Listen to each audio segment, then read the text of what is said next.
So it turns out I may have a slight addiction to social media. If you'd like to interact with me in our community or even throw some theories or topics my way, in the description you can find the link to my Twitter and our community Discord server. I'd really like to hit 1,000 followers on Twitter and 400 members in our Discord server, as we're really close to hitting both. So your support towards our community would really mean a lot to me.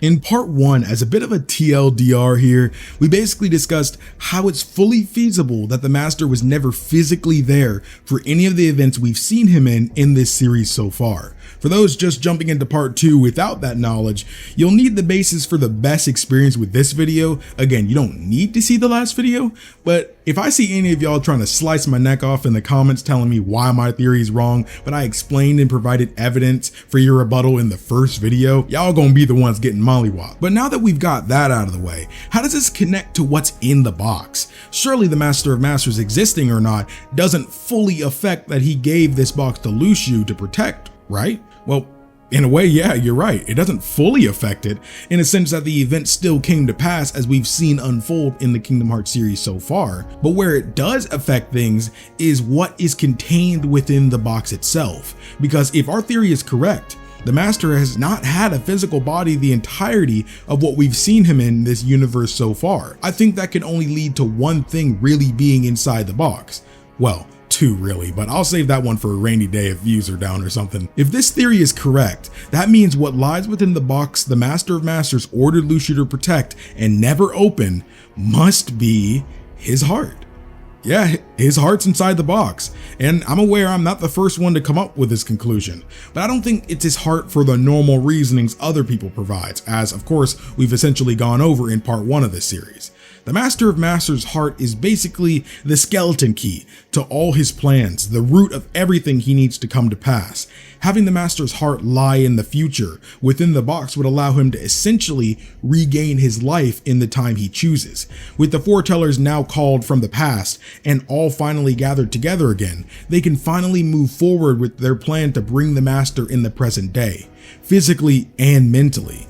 I think this goes into why we've never actually seen his face. He likely doesn't have one, not in the present moment at least. Oh, and I know some people might try to say, well, if it's his heart in the box, then wouldn't everything be all messed up if Luxu failed his mission?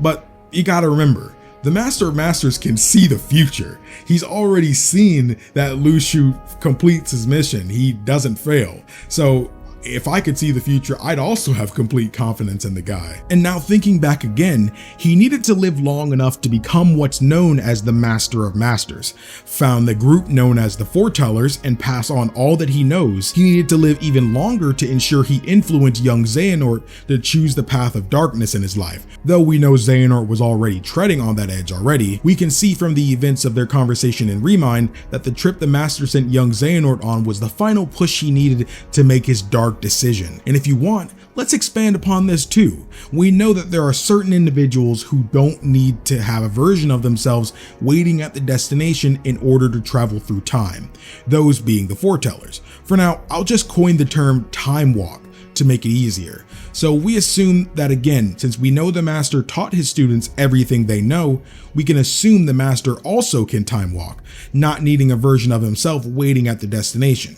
And of course, as we learned in Dream Drop Distance, you need to cast your body aside to do this, which we've seen Time Walkers don't need to do this, as we saw in Kingdom Hearts 3's epilogue. But if you want to raise the argument that they could only do that because Luxu summoned them, then it still applies here that the Master has no physical form and he does not need to have a version of himself here at his destination in time. It's perfectly logical that he's using his heart within the box as a guide, or a checkpoint rather, so that he can move to whatever point in time he'd like between casting his body away, sealing his heart within the box, which has a heart on it, and possessing his cloak to whenever he wants to return.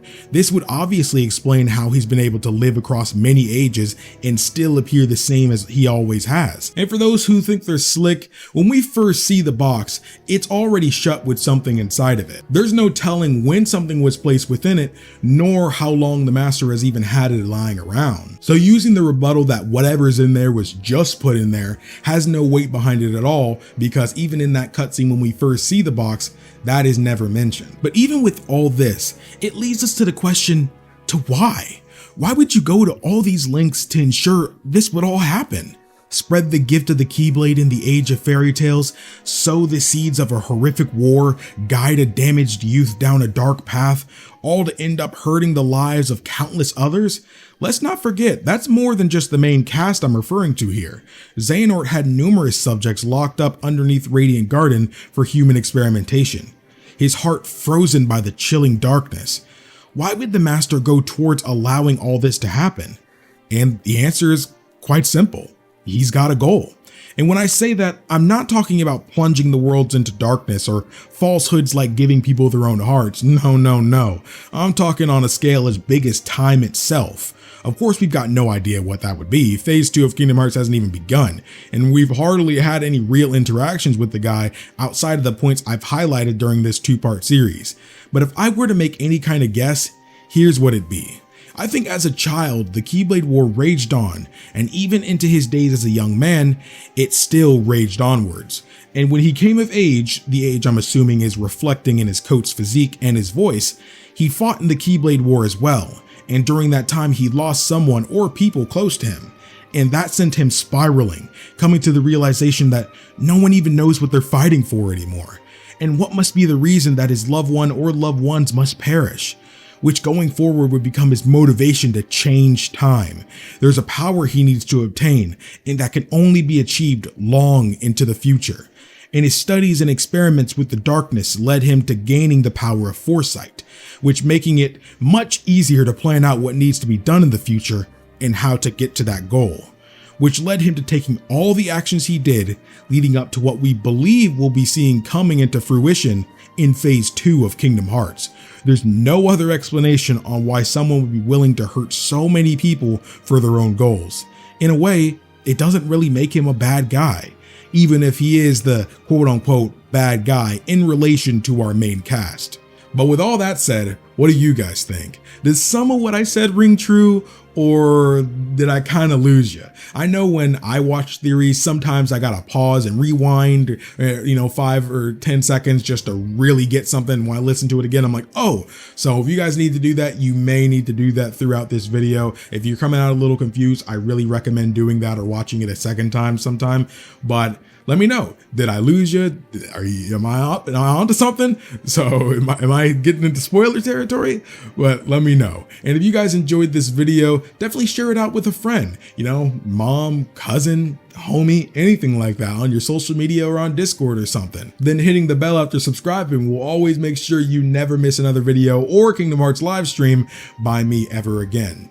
So thank you guys so much for watching. My name is KingdomAce, and remember, my warriors of courage, to stay strong, stay beautiful, and to always look skyward.